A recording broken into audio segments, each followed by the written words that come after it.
Hello. Incarnation classes में आप सभी का बहुत बहुत स्वागत है। साइंस का दूसरा चैप्टर है मिट्टी तथा फसलें। अब देखिए, मिट्टी तथा फसलें जो है ये एक बड़ा चैप्टर है। इसमें आपका कई भाग में बटा हुआ है, लेकिन हम ये जो पूरा चैप्टर है मिट्टी तथा फसलें, इसमें मिट्टी के बारे में, कृषि यंत्र के बारे में, सिंचाई के बारे में, सारे टोटल जितना ये सब टॉपिक है हम सभी एक ही वीडियो में, आज ही इसी वीडियो में पूरा कंप्लीट करेंगे। ठीक है, चलिए स्टार्ट करते हैं। पहला है आपका मिट्टी। देखिए, अब मिट्टी क्या होता है। मिट्टी एक ऐसा पदार्थ है जो पृथ्वी की सतह बनाता है। जैसे जो आप देखते हैं गोल पृथ्वी है, तो उसकी जो भूपर्पटी जो ऊपरी की सतह होती है वो टोटल जो मिट्टी की बनी होती है ना। और लेकिन अगर आप देखेंगे और अंदर अगर आप खुदाई करेंगे तो अंदर जैसे में जाएंगे तो आप देखेंगे उसमें निकिल और आयरन की मात्रा ज़्यादा होती है। उसमें जो प्लाज्मा पाया जाता है, जो द्रव की मात्रा में पाया जाता है। ठीक है, क्यों द्रव की मात्रा में पाया जाता है? क्योंकि जो है सबसे ज़्यादा वहाँ पे जो है ताप पाया जाता है। ठीक है, वो इतना ताप होता है कि वह जो है अवस्था जो है द्रव में परिवर्तित हो जाती है। ठीक, इसके बाद जो है मिट्टी के निर्माण में भूकंप, ज्वालामुखी जैसे भौतिक शक्तियाँ बड़े बड़े पहाड़ों को तोड़कर चट्टानों को सरका देती है। अब जैसे देखिए, जो जैसे ज्वालामुखी जब उद्गार होता है अंदर से, तो पर्वत और पठार या चट्टान जो भी रहता है उसको तोड़ फोड़ के जो है बाहर निकलती है। तो इसके बाद जब पर्वत का अपरदन होता है, फिर नदियाँ प्रवाहित होती है, फिर निक्षेपित होती है, फिर धीरे धीरे नदियाँ उस कंकड़ पत्थर को बड़े बड़े बहा के ले आती है, फिर वो धीरे धीरे महीन होता हुआ जाता है। फिर वो जो है इधर उधर नदियाँ अपने जो दोनों तरफ जो है उस मिट्टी को जो है बहा के लेके जाती है। ठीक है, तो इससे जो है मिट्टी का निर्माण होता है। ठीक, उपजाऊ मिट्टी का। चलिए, मिट्टी का उपयोग। अब यूज ऑफ सॉयल। तो देखिए, मिट्टी का उपयोग क्या होता है। पेड़ पौधों के जल के अवशोषण के साथ साथ खनिज लवण का भी अवशोषण करती है। यह किसके द्वारा होता है? यह मिट्टी के द्वारा होता है। तथा जो कोई पेड़ पौधा जो होता है उनकी जड़ें भी जो होती हैं वो मिट्टी में जो है पूरा अच्छे से मजबूत पकड़ बना के जो है स्थिर रहते हैं। ठीक है, इसके बाद CO2 की सहायता से सूर्य के प्रकाश की उपस्थिति में अपना भोजन स्वयं बनाते हैं पेड़ पौधे। ठीक है, इसके बाद मिट्टी से बर्तनों का निर्माण होता है। क्या होता है? मिट्टी से बर्तनों का निर्माण होता है। अब कौन कौन से बर्तन बनते हैं? जैसे आपका सुराही हुआ, मटका हुआ, कुल्हड़ हुआ, या जो भी आप अगर कोई भी मिट्टी का बना हुआ बर्तन देखेंगे वो सभी आपके जो है किससे बने होते हैं? मिट्टी के बने होते हैं। ठीक है, मिट्टी का उपयोग भवन निर्माण में, ईंट आदि बनाने में किया जाता है। ठीक, चलिए, अब मिट्टी भी कई प्रकार की होती हैं। ठीक, जैसे देखिए, आपका पहला है आपका बलुई मिट्टी, दूसरा है काली मिट्टी, तीसरा है चिकनी मिट्टी, फिर इसके बाद दोमट मिट्टी, जलोढ़ मिट्टी, लाल मिट्टी, लैटेराइट मिट्टी, बलुई दोमट मिट्टी, पथरीली मिट्टी, पर्वतीय मिट्टी। तो इन सभी के बारे में एक एक करके देखेंगे। ठीक है, सबसे पहले देखेंगे बलुई मिट्टी। तो बलुई मिट्टी क्या होती है, देखिएगा। पहला है आपका बलुई मिट्टी। अब बलुई मिट्टी कैसे बनती है? यह मिट्टी राजस्थान और गुजरात के क्षेत्रों में पाई जाती है। कहाँ कहाँ पाई जाती है? राजस्थान के क्षेत्र में और गुजरात के क्षेत्र में। इस मिट्टी में पोषक तत्व तो नहीं पाए जाते। आप देखे होंगे कि बालू सबसे ज़्यादा मात्रा कहाँ पाया जाता है? राजस्थान में ना। इसीलिए जो ऊँट को रेगिस्तान का जहाज कहा जाता है। क्यों कहा जाता है? क्योंकि ऊँट जो है रेगिस्तान यानी कि बालू में अच्छे से चल ले जाते हैं और उनके जो पंजे होते हैं गद्दीदार हो जाते हैं। ठीक है, इसीलिए तो वहाँ की मिट्टी कैसी होती है? बलुई मिट्टी होती है। इन क्षेत्रों में जौ, बाजरा, मक्का, चना आदि फसलें उगाई जाती हैं। तो बलुई मिट्टी में कौन कौन सी फसलें उगती हैं? जितने भी मोटे अनाज के फसल जो होते हैं, जैसे जिन्हें कम पानी की आवश्यकता होती है, वे सभी फसलें जो है बलुई मिट्टी में उगाई जाती हैं। ठीक, चलिए, आशा है कि समझ में आ रहा होगा अच्छे से, क्योंकि कृषि से रिलेटेड है। तो कृषि के जितने भी यूपी के लोग हैं वो लगभग कृषि से संबंधित ही होंगे, तो उनको ये चैप्टर समझने में बिल्कुल भी कठिनाई नहीं होगी। ठीक है, चलिए, इसके बाद अगला है आपका हेडिंग चिकनी मिट्टी। कौन सी मिट्टी है? चिकनी मिट्टी। चिकनी मिट्टी के कण अत्यंत बारीक होते हैं। इस मिट्टी में कम छिद्र के कारण पानी का अवशोषण अधिक होता है। यानी कि इस मिट्टी में जो होता है पानी की धार की क्षमता, यानी कि पानी बहुत ज़्यादा रुकता है और जो पेड़ पौधे की जड़ें जो होती हैं वो सड़ जाती हैं। ठीक, क्योंकि ये पानी ज़्यादा सोखता नहीं है। ठीक है, चलिए, इसके बाद अगला आपका है दोमट मिट्टी। दोमट मिट्टी क्या होता है? बालू, चिकनी मिट्टी तथा गाद के मिश्रण को दोमट मिट्टी कहते हैं। किसे कहते हैं? बालू, चिकनी मिट्टी तथा गाद के मिश्रण को दोमट मिट्टी कहते हैं। ठीक है। फिर अगला आपका है जलोढ़ मिट्टी। जलोढ़ मिट्टी आपकी अगली हेडिंग है। यह मिट्टी नदियों द्वारा लाई गई महीन गाद से निर्मित होती है। यह संसार की सबसे अधिक और उपजाऊ मिट्टी में से एक मानी जाती है। यह मिट्टी भारत के उत्तरी मैदान और प्रायद्वीपीय भारत की नदियों के डेल्टाई प्रदेशों में पाई जाती है। अब जैसे आपका ये यूपी वाला क्षेत्र हुआ, जैसे जो आपका गंगा नदी का जितना भी तट है, यहाँ सब भी नदियाँ गाद लेके आती हैं। ये सब कौन सी मिट्टी है? ये सब बहुत उपजाऊ मिट्टी होता है। इन क्षेत्रों में पाए जाते हैं आपके, देखिए कौन कौन सी फसलें उगाई जाती हैं। गेहूं आपके उगाए जाते हैं, चावल उगाए जाते हैं, गन्ना उगाए जाते हैं इत्यादि फसलें, यानी कि सबसे ज़्यादा फसलें लगभग कहाँ पे उगाई जाती हैं? इसी जो है आपका जो उत्तरी भारत, यानी कि जहाँ से नदियाँ ज़्यादा निकलती हैं। और नदियाँ निकलने का मतलब यहाँ से ये तात्पर्य हो जाता है कि वो अपने साथ जो है अवसाद लेके आएगी। जब अवसाद लेके आएगी तो वो अपने दोनों तरफ जो है बहा के ले जाएगा, तो और वो जो वहाँ पे जो खेत होगा वो बहुत ज़्यादा उपजाऊ होगा। ठीक है, वहाँ की जो मिट्टी होगी। चलिए, अगला आपका है काली मिट्टी। काली मिट्टी क्या होता है? यह ज्वालामुखी शैलों से निर्मित होती है। यह मिट्टी महाराष्ट्र, मध्य प्रदेश और गुजरात के कुछ भागों में पाई जाती है। इस मिट्टी में कपास पाया जाता है, गेहूँ पाया जाता है आदि उगाए जाते हैं। आपकी काली मिट्टी में आपका जो है गन्ना भी जो है अक्सर उगाया जाता है। ठीक है, अच्छा खासा गन्ना उगता है। लेकिन अगर आपसे ऑप्शन पूछेगा तो सबसे ज़्यादा सबसे पहले आप किसको लगाएंगे? कपास को लगाएंगे। ठीक, चलिए आगे बढ़ते हैं। अगला है आपका लाल मिट्टी। लाल मिट्टी क्या होता है?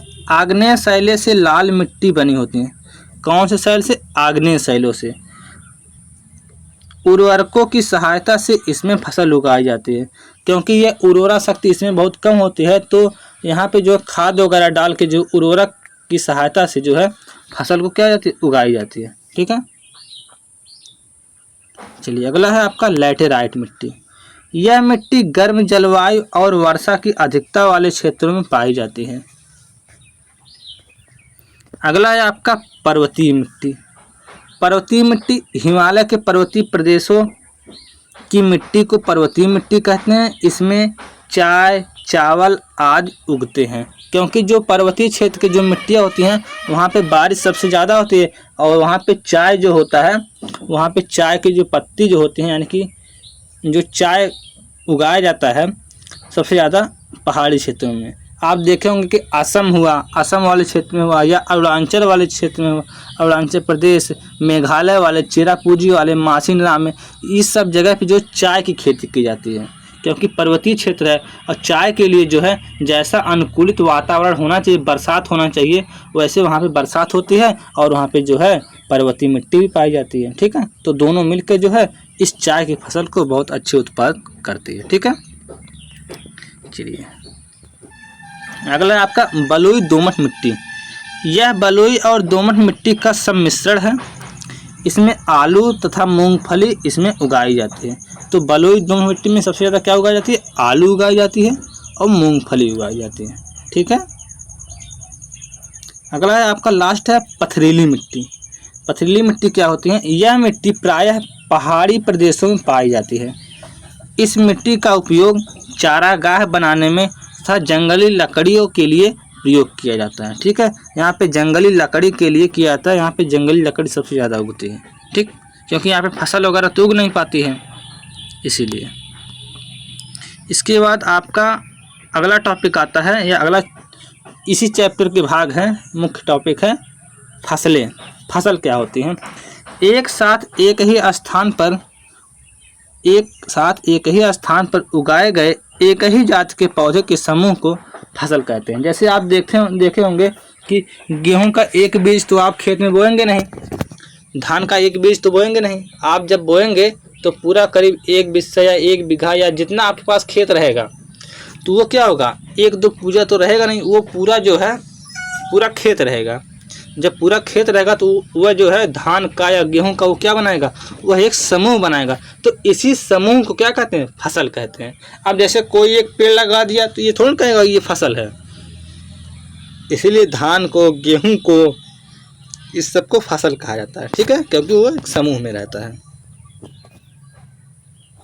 इसके बाद ऋतु के अनुसार फसल की 3 प्रकार होती हैं। पहला आपका खरीफ की फसल, दूसरा रबी की फसल, तीसरा आपका जायद की फसल, ठीक है। पहला आपका खरीफ की फसल। खरीफ की फसल में क्या होता है, खरीफ की फसलें जून जुलाई में बोई जाती हैं, जिसमें ज्वार, बाजरा, मूंग, अरहर, सोयाबीन, धान, कपास, मक्का आदि फसलें उगाई जाती हैं। तो जैसे आप मान चलिए धान जो कब बैठाया जाता है, आप जून जुलाई में बैठाया जाता है ना, तो उस समय आपका देखिए धान बैठाया जाता है और कपास की खेती भी की जाती है, मक्का भी उसी समय जो है बोया जाता है, ठीक है, अरहर भी उसी समय बोया जाता है, बरसात में ही। तो ये सब क्या होती हैं, ये सब आपके खरीफ की फसलें होती हैं। अगला है आपका रबी की फसलें। ये फसलें अक्टूबर से दिसंबर तक बोई जाती हैं। जब वही आपका धान कट जाता है इसके बाद तुरंत फसलें ये रबी वाली बोई जाती हैं। तो कौन कौन सी बोई जाती हैं, तो आपका गेहूं बोया जाता है, जौ बोया जाता है, चना बोया जाता है, मटर बोया जाता है, सरसों, आलू, मेथी, सोआ, ये सब जितने, धनिया, ये सब जितने आपको याद आ रहा है वो सब रबी की फसलें में आ जाएगा, ठीक है। जितने भी ठंडी में बोया जाता है, सारी ठंडी में या सर्दी में, जो भी आप लोग कह लीजिए। अगला है आपका जायद की फसलें। तो जायद की फसलें गर्मियों के दिनों में बोया जाता है, जो जून तक के आसपास जो है बोया जाता है। इसमें आपका आ जाएगा तरबूज, ककड़ी, लौकी, करेला आदि, ये सब जैसे आपका जितने भी गर्मी में फ्रूट्स खाए जाते हैं, खीरा हुआ, कांकर हुआ, ये सब जो है क्या हुआ, ये सब आपकी जायद की फसलें आती हैं। इन फसलों की जायद की फसलें कहते हैं, ठीक है। इसके बाद आपका आता है एक अगला आर्थिक महत्व के आधार पर फसलें। तो पहला आपका है अनाज वाली फसलें। कौन सी, अनाज वाली फसलें, जो अनाज देती हैं। तो उसमें कौन कौन सी फसलें आती हैं, तो आप ये भी लिख दीजिएगा, ऐसी फसलें जो अनाज देती हैं उन्हें अनाज वाली फसलें कहते हैं। जैसे आपका हो जाएगा धान, गेहूँ, जौ, मक्का, ज्वार, बाजरा, जई, ठीक है, ये सब आपकी जो होती हैं ये सब अनाज वाली फसलें होती हैं, ठीक है। चलिए आगे देखते हैं। अगला है दलहनी फसलें। दलहनी फसलें में क्या होता है कि ऐसी फसलें जो जिसमें दालें पाई जाती हैं। तो दाल के किस किस फसल की होती हैं, आपका अरहर का होता है, मूंग का होता है, उड़द, चना, मटर, मसूर आदि प्रोटीन प्रदान करने वाली फसलें दलहनी फसलें कहलाती हैं। इस सब में क्या पाया जाता है, प्रोटीन पाया जाता है, ठीक। चलिए अगला है आपका तिलहनी फसलें। तिलहन में तेल सबसे ज़्यादा किस में निकलता है, सोयाबीन में, फिर मूंगफली में, तिल में, समतिल में, अरंडी, सरसों, सूरजमुखी आदि तेल देने वाली सभी फसलें तिलहनी फसलें होती हैं, ठीक। देखिए हम इसको रिपीट इसलिए नहीं करें क्योंकि ये सब बिल्कुल आसान, बिल्कुल छोटे बच्चों वाली बातें हैं, ठीक है। बिल्कुल बस एक बार इसे रिवाइज करते हुए चले जाइए, कोई इसमें कठिन की कोई एक बात ही नहीं है, ठीक है। इसके बाद अगला सब्जी वाली फसलें। सब्जी वाली फसलें में आपका सब्जी बोया जाता है। तो कौन कौन सी सब्जी बोया जाता है, आलू, बैगन, टमाटर, गोभी, कद्दू आदि, ये सब क्या होते हैं, ये सब सब्जी वाली फसलें होती हैं। इसके बाद अगला औषधि वाली फसलें, यानी कि जिनसे दवाइयाँ बनती हैं। दवाइयाँ किस किस की बनती हैं, किस किस का उपयोग करते हैं दवाइयों के रूप में, आपका देखिए अदरक हो गया, ठीक है, हल्दी हुआ, पुदीना हुआ, प्याज हुआ, लहसुन, लौंग, काली मिर्च, मूसली, ये सब जो फसलें आपकी जो होती हैं ये सब आपकी जो है औषधि वाली फसलें होती हैं, क्योंकि इससे दवाइयाँ बनाई जाती हैं। आप देखे होंगे कि हल्दी और प्याज जो कभी चोट लगने पर धूस का, तो उस पर भी लोग कहीं पैरों वगैरह में चोट लगने पर वहाँ पर भी रखते हैं, तो दवा का भी कार्य करता है, ठीक है। अदरक का जो है लोग चाय बना कर पीते हैं, कभी जुकाम वगैरह हुआ रहता है तो उसमें भी बहुत अच्छी फ़ायदा करता है ना। काली मिर्च भी डालते हैं लोग चाय में, तो वो भी जो है काफ़ी अच्छा एंटीबायोटिक का कार्य करता है, ठीक है। इसके बाद अगला है मसाले वाली फसलें।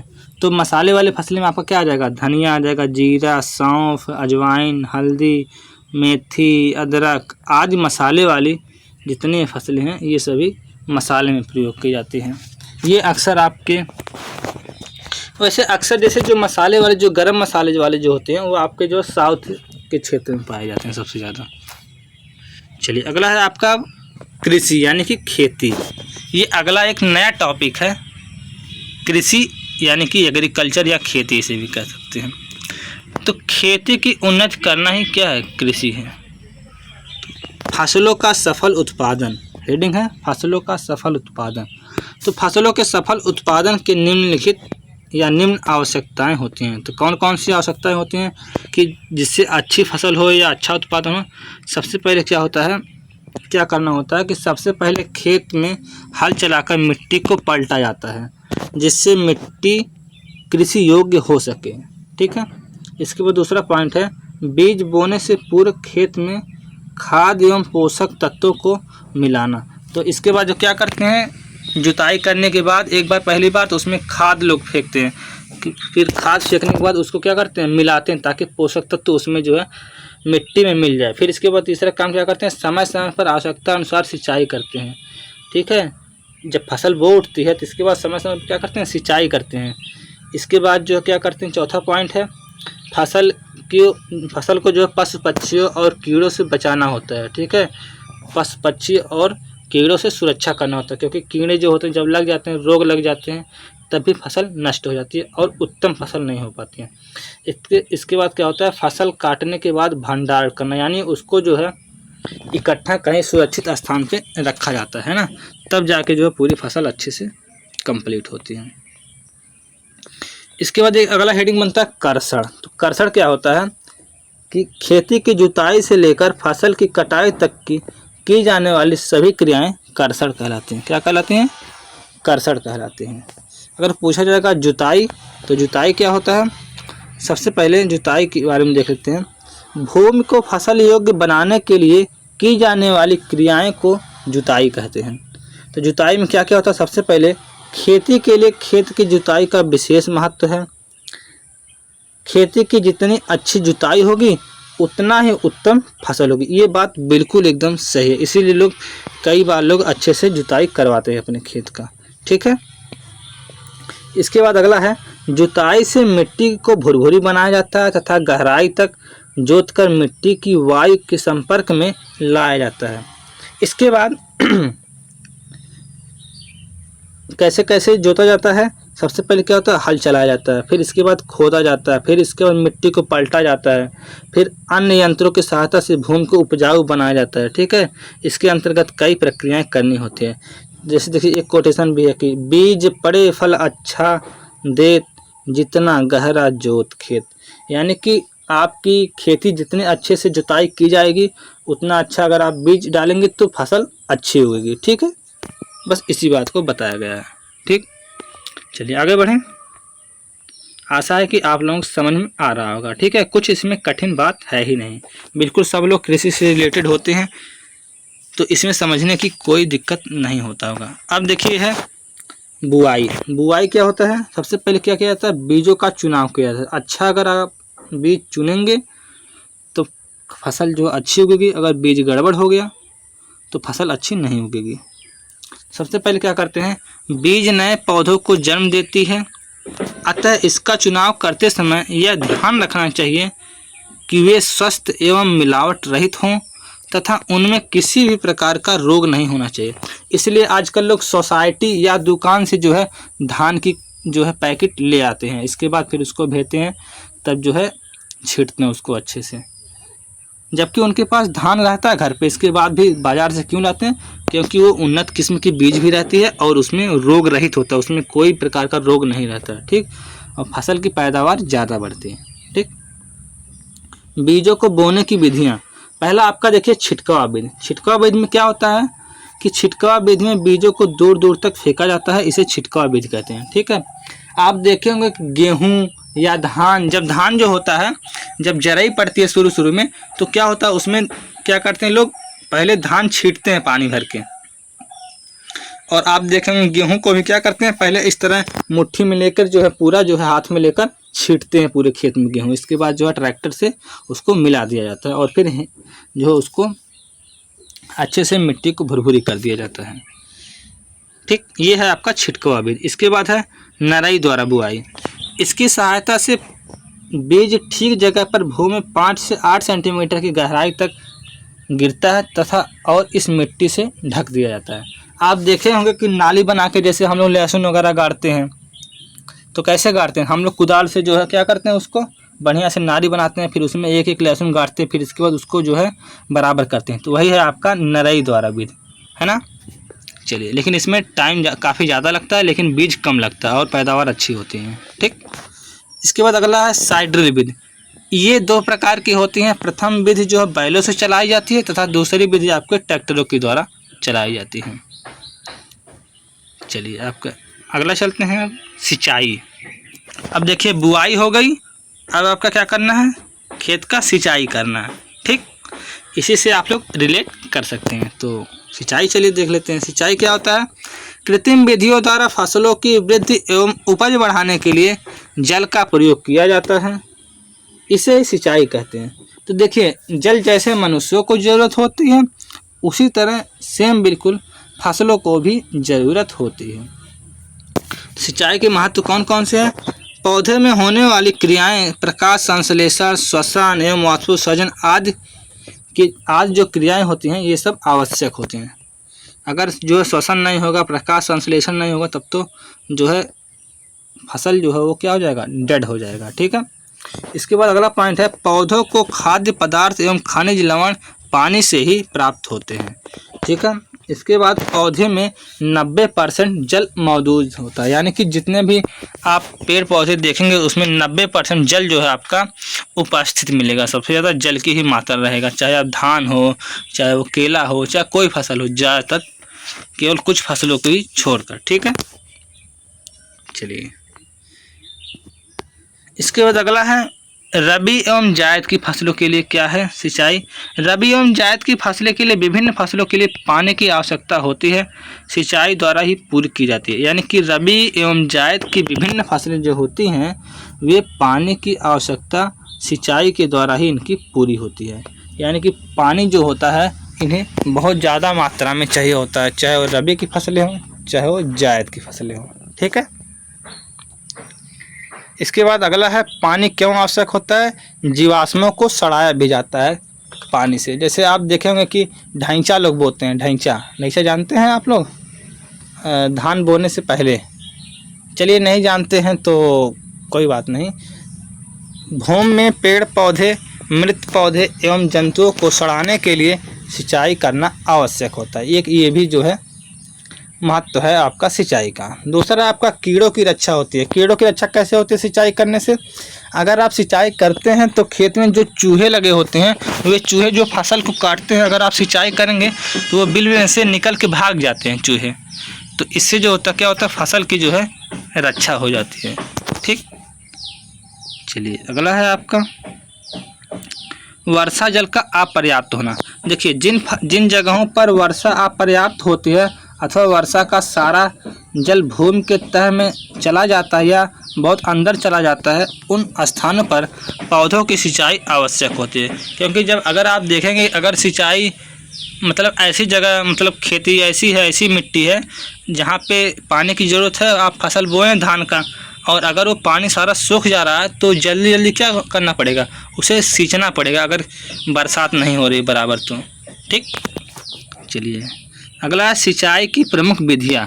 अब देखिए, सिंचाई करने की भी कई विधियाँ होती हैं, कैसे कैसे सिंचाई किया जाता है। ठीक है, जैसे आपका है पहला प्रवाह विधि। तो प्रवाह विधि में क्या होता है कि चारों तरफ जो क्या होता है उसको मेड़बंदी करके बस पानी, जैसे हम लोग सिंचाई नहीं करते हैं, भर देते हैं पूरा ट्यूबवेल से, उसी तरह जो है ट्यूबवेल से पूरा वो भर दिया जाता है पूरा खेत बरोबर। तो उसमें लेकिन पानी ज़्यादा लगता है, लेकिन मेहनत कम पड़ती है। क्यों मेहनत कम पड़ती है?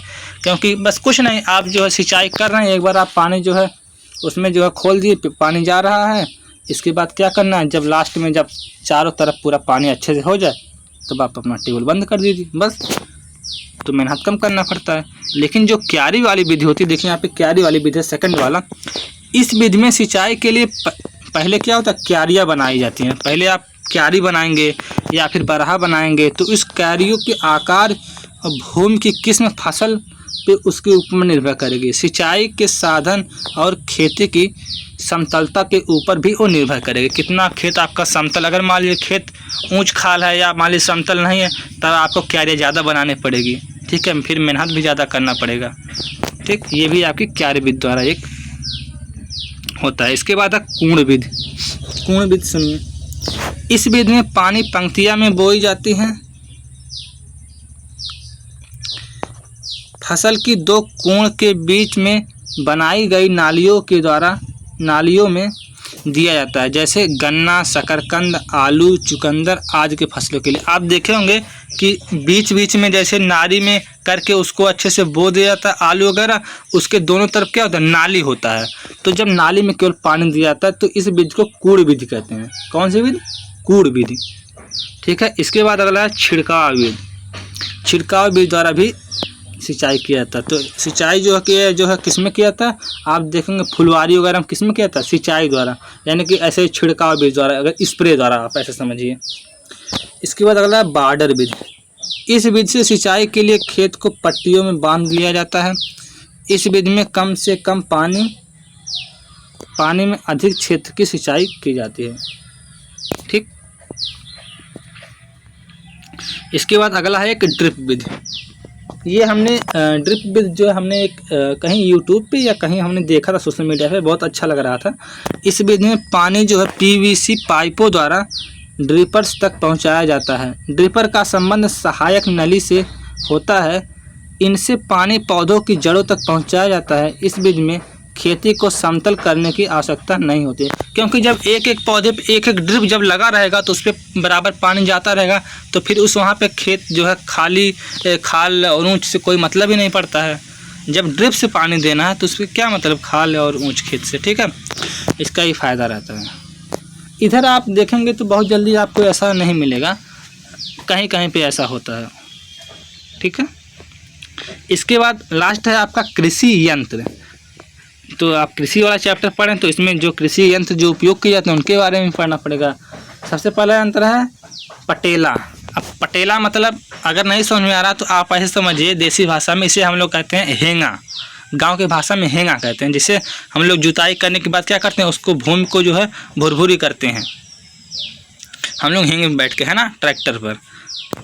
यह लकड़ी के समतल तख्ते का बना होता है जिसके दोनों किनारे पर कुंडा लगा होता है। पटेले का उपयोग खेत की मिट्टी को भुरभुरी करने के लिए तथा समतल करने के लिए किया जाता है और छिटकवा बीजों को ढकने के लिए, तथा यह खेती की नमी को रोकता भी है। ठीक है। अगर आप समतल कर देंगे तो वहाँ की जो खेत की जो नमी होती है वो जल्दी उड़ती नहीं है, यानी कि जल्दी वहाँ पे रूखापन यानी कि सूखता नहीं, खेत नमी जो है बरकरार बनी रहती है। ठीक है। इसीलिए जो है सब लोग कहते हैं कि एक बार जो है पटेला से इसको बराबर कर दिया जाए। इसके बाद अगला है बखर। बखर क्या होता है? यह यंत्र लगभग 50 से 65 सेंटीमीटर चौड़ा होता है पट्टा। यह ऊंची नीची भूमि को बराबर करने के लिए तथा मिट्टी को भुरभुरी करने के लिए, कड़ी मिट्टी में तथा घास को काटने में यह मदद करती है। बखर। ठीक है। बखर का यहाँ पे चित्र नहीं है, नहीं तो हम दिखा देते हैं। इसके बाद अगला है रेक। रेक का देखिए चित्र बना है। इस यंत्र में खेत की जुताई के समय निकली हुई घास को एकत्र करता है। खेती को मिट्टी को समतल करने के लिए भी इसका प्रयोग किया जाता है। देखिए इससे उतना ज़्यादा समतल तो नहीं होता, लेकिन जो है जो यहाँ पे देखिए कांटा जो लगा होता है इसमें, इस कांटे की मदद से हम लोग क्या करते हैं, वहाँ पे जो दूब होती है उसको हम लोग घास को क्या करते हैं, खींच लेते हैं। जितना भी दूब जो हो उसमें उसके अंदर घास वगैरह घास फूस जो सब रहती है मिट्टी में मिली हुई होती है, उससे अलग कर लेते हैं। ठीक है। यह है आपका रेक विधि द्वारा। ठीक है। इसके बाद देसी हल। यह साधारण किस्म का हल होता है। यह भूमि में 7.5 से 10 सेंटीमीटर तक की गहराई में मिट्टी को कुरेदता है तथा 5 से 7.5 सेंटीमीटर चौड़ा मुंह बनाता है। इसमें निम्न भाग पाए जाते हैं, जैसे आपका एक हरीस होता है, फिर इसे कहते हैं परोधा, फिर इसके बाद एक भाग होता है फाल, फिर हथिया या मुठिया कहते हैं। इसके बाद होता है पचारस या पफाना इसे कहते हैं। इसके अन्य भाग के नाम है ना, देखिए यहाँ पे देसी हल का हम चित्र हल्का सा ऐसे बना दिए हैं, है? बहुत अच्छा तो नहीं बना, लेकिन ऐसे ही है थोड़ा सा समझने के लिए। इसके बाद अगला है मेस्टन हल। कौन सा हल? मेस्टन हल।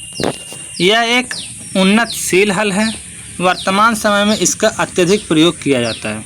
यह भूमि में 12.5 से लेकर 17.5 सेंटीमीटर चौड़ा तथा 10 सेंटीमीटर से लेकर 12.5 सेंटीमीटर गहरा पूर्ण निर्मित करता है। इसमें एक मोल्ड बोर्ड लगा रहता है जो मिट्टी को पलटने का भी कार्य करता है। ठीक, इसके बाद अगला फावड़ा। फावड़ा तो आप सभी लोग जानते ही हैं। यह लोहे का बना होता है। इसका एक किनारा पतला तथा धारीदार होता है। क्या होता है? पतला तथा धारी होता है, जिससे हम लोग कार्य करते हैं। अगर पतला नहीं होगा तो वो कैसे कार्य, मिट्टी को कैसे उठाएगा, कैसे खनेगा। ठीक है, इसके बाद जिससे मिट्टी को आसानी से क्या करता है, काटा जा सकता है। अगर धारदार नहीं होगा तो मिट्टी को अच्छे से नहीं काट पाएगा। दूसरे साइड लकड़ी के डंडे लगाने के लिए लोहे का क्या बना होता है, कुंडा बना होता है फावड़े में। ठीक, फावड़े का चित्र नहीं है बना। इसके बाद अगला ट्रैक्टर। ट्रैक्टर तो आप सभी लोग जानते हैं, यह डीजल से चलने वाला एक आधुनिक यंत्र है जिसमें पिछले भाग में बने खांचे में ट्रैक्टर के हल लगाए जाते हैं। इससे खेत की बुआई, जुताई, खाद देना, बोझ ढोना आदि विभिन्न कार्यों के लिए प्रयोग किया जाता है। आप देखते हैं इस समय तो ट्रैक्टर लगभग सारा कार्य कर दे रहा है, आदमी की ज़्यादा कार्य करने की जरूरत नहीं पड़ रही है।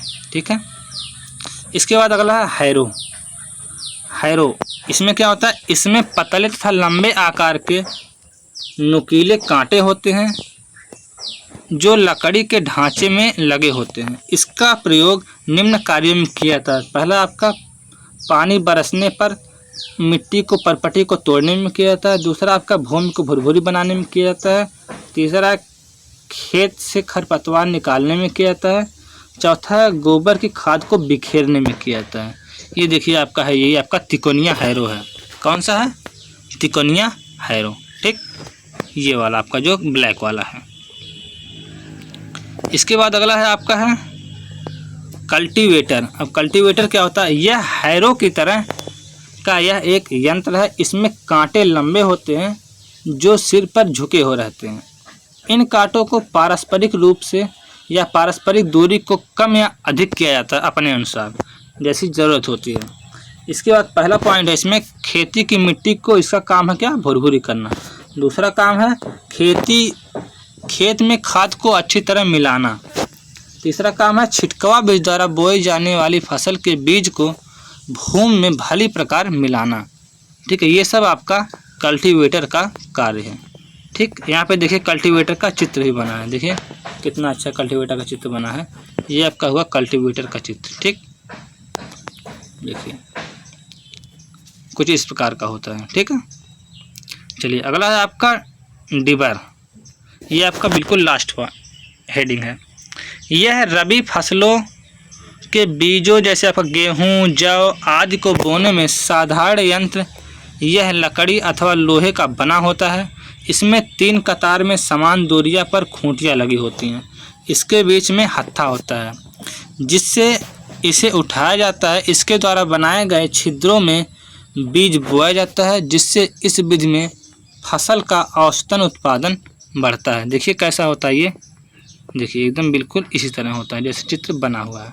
ठीक, तो आज का ये चैप्टर पूरा कंप्लीट हुआ। आशा है कि, उम्मीद है आपने अगर पूरा लास्ट तक वीडियो देखा होगा तो जाहिर सी बात है बिल्कुल समझ में आया होगा। अगर नहीं समझ में आया होगा तो थोड़ा सा बैक करके एक बार और दोबारा सा देख लीजिएगा। ठीक, अगर किसी भी टॉपिक में आपको कोई डाउट है तो आप लोग कमेंट बॉक्स में पूछ सकते हैं। बाकी और किसी प्रकार का आप लोग कोई समस्या हो तो आप हमें जो है टेलीग्राम चैनल पर भी हमें जो है आप लोग वहाँ पर भी अपनी समस्याओं को बता सकते हैं। ठीक है, टेलीग्राम चैनल का लिंक हम इस डिस्क्रिप्शन बॉक्स में दे दिए हैं। तो thank you, bye bye, take care. मिलते हैं आपसे एक नेक्स्ट वीडियो में।